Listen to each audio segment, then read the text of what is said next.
I am connecting with an Aries who is moving on, beginning to heal, and is starting to get their glow back. If that is you, hit the like, come on in, get comfortable. I'm about to shuffle. We're gonna dive in on what is happening with your energy across space and time right now, okay?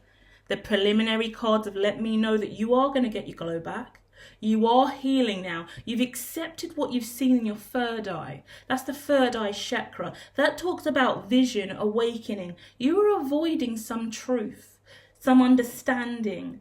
There's Seven of Swords at the bottom of the deck. It's letting me know you've been holding on to not seeing the truth, something that's been holding your confidence back. There's something you've got to own, learn lessons from. Now, the cards coming out underneath the Seven of Swords is the Hierophant. Morals, integrity, respect, truth, doing the right thing, owning your mistakes, holding other people accountable, understanding the true meaning of forgiveness. All important for you to shine, for you to feel happy.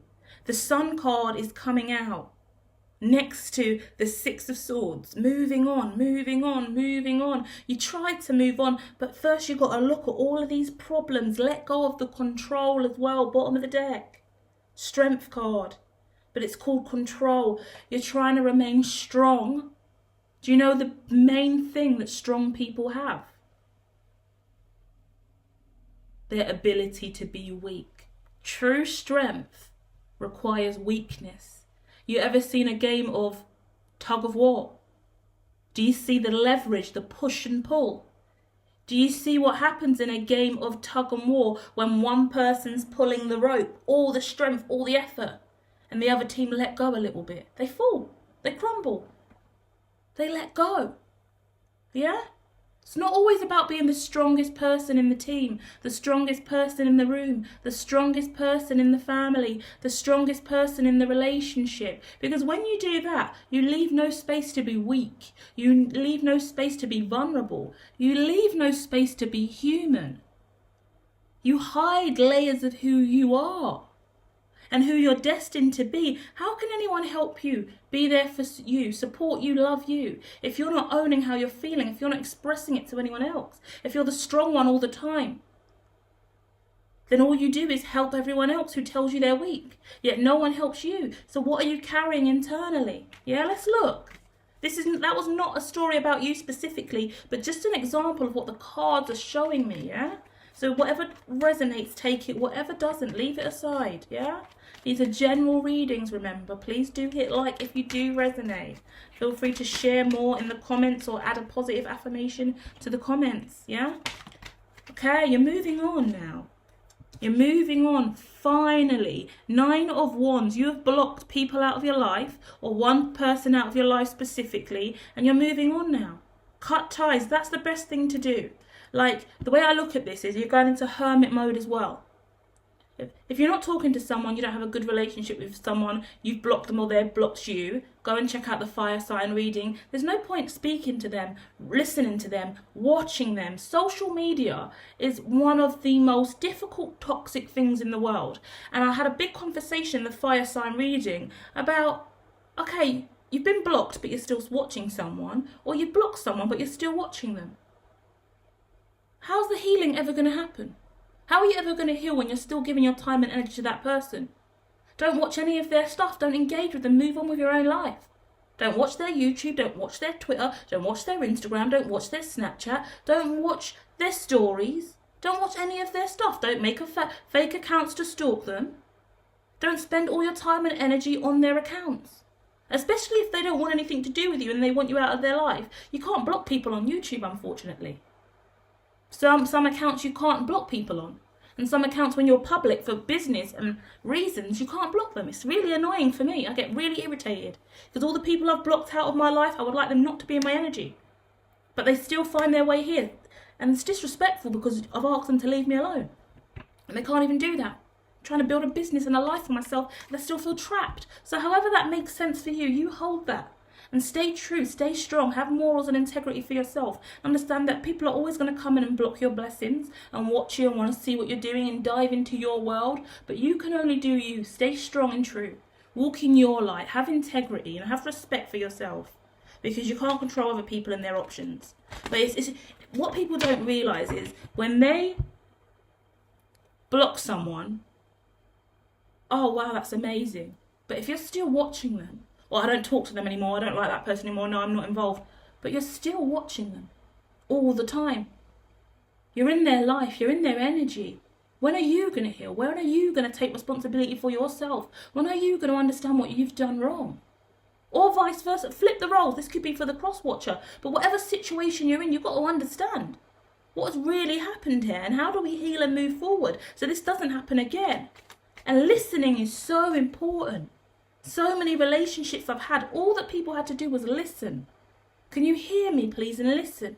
No, I'm going to laugh in your face. No, I'm going to not ignore you. No, I'm going to change the subject. No, I'm going to talk about something different. No, I'm going to act like that didn't happen. No, I'm not going to believe you. No, I'm going to mock you. No, I'm going to make you feel silly. No, I'm going to say really horrible, evil things to manipulate your mind. Manipulation and narcissism, gaslighting and love bombing. Yeah? Financial abuse. They're all real things in psychology. And as a developing psychologist, all the stuff I do, I really advocate for independence and studying healthy mind, body and soul, well-being, ecological well-being. Because whatever you've been through, Aries, you've got to look at the full scope of it. Whether you or someone else has been putting this mask on, acting like there's someone they're not, and inflicting pain and trauma on you, if that's something you've had in your lineage and your father done that to you and your mother done that to you and now you do that to other people, or your siblings do that to you and now that carries on, there's cycles of behaviour that need to be changed and looked at. Yeah, we need to start healing for real. This reading is about really understanding healing. You went to church one time, that doesn't work.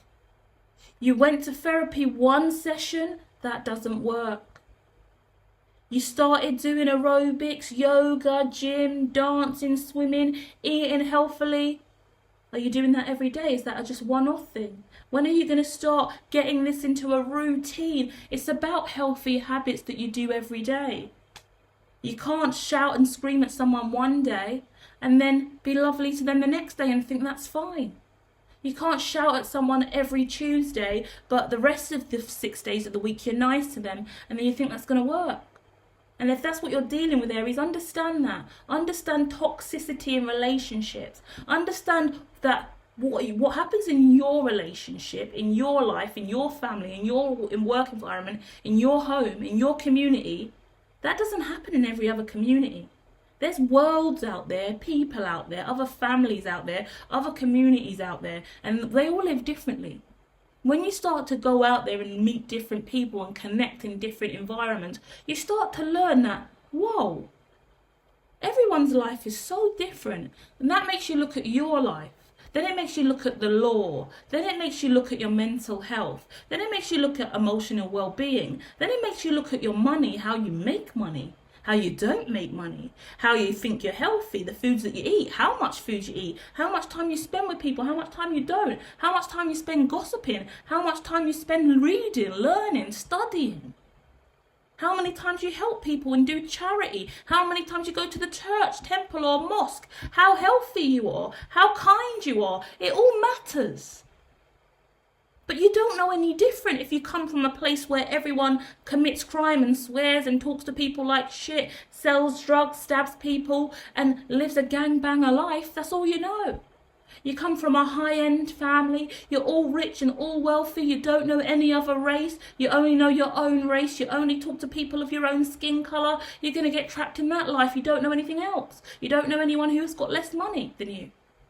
You all go to this private school, you all go to this special community group.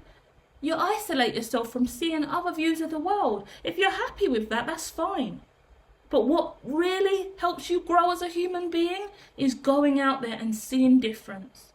Learning about the world, learning about other people, and learning how you can be a better person on this planet. Understanding everyone's differences. because there is a lot wrong in this world, and I did not see it and know it existed until I started studying the rest of the world and going out there and really diving into research. And I'm so grateful I did, because it taught me that there was a lot of unhealthy things that I didn't know were unhealthy. Different kinds of abuse that I didn't know was abuse. Different kinds of trauma and stuff trapped inside of me since childhood. Lots of things came up after years and years of therapy.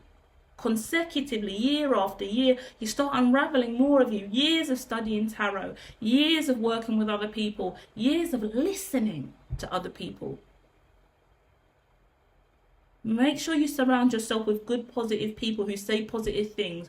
They don't lie, they don't bitch, they don't gossip, they don't steal, they don't commit crimes. They follow the law. They are good, upstanding people, and they have good hearts, right? And they're not criminal, they're not fraudulent, they're not bad mind, they're not evil, they don't make up lies on your name, they don't bitch and gossip about other people. Think about what you bring around you, because like attracts like. And if you choose to have all these dark, negative people around you, guess what that's going to do to your aura?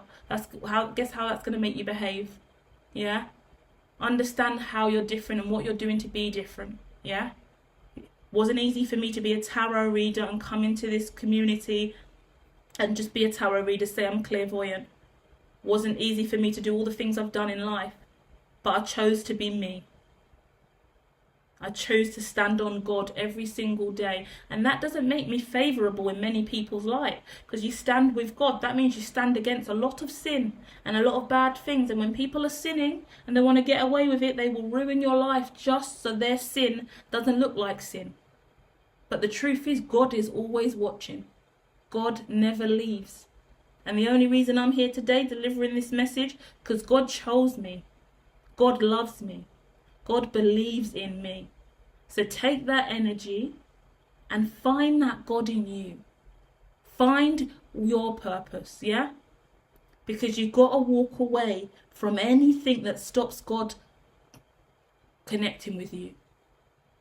I've given you a real insight today, and it's been a bit personal for me. So we're going to pause this reading here, Aries, and just wrap up and say whatever I've said today that resonates with you, understand who you are in relation to your family, your ecosystem, your community, what you've grown up believing, what you've been through in childhood, all the stuff that you let slide that you shouldn't have, and how that has affected you in adulthood. How you've had to heal yourself in adulthood, all the safety precautions you put in place, all the boundaries you put in place so you don't get abused and violated in adulthood, all the lies that have built up around you over years. Very controlling energy, Aries, and that's because you were really, really controlled. But if you can look at other people's life and experiences and see that what you went through wasn't normal, or certain habits, either yours or someone else close to you in your life isn't normal, then you'll realise, whoa, I've been put in a difficult situation and that's what's made me behave this way. And now I've got opportunity to change, or now I can leave that person behind because they have changed. It's either or. We're not judging anyone or painting a picture that's confusing. There's you and there's others. There's you and there's others, and we all live in different ways, and sometimes it's a positive and a positive connection, and sometimes it's a positive and negative connection, sometimes it's a negative and negative connection. Yeah? We're all energy. Two negative energies coming together, destruction. Ruining lives, destruction. Negative and negative, worst life ever.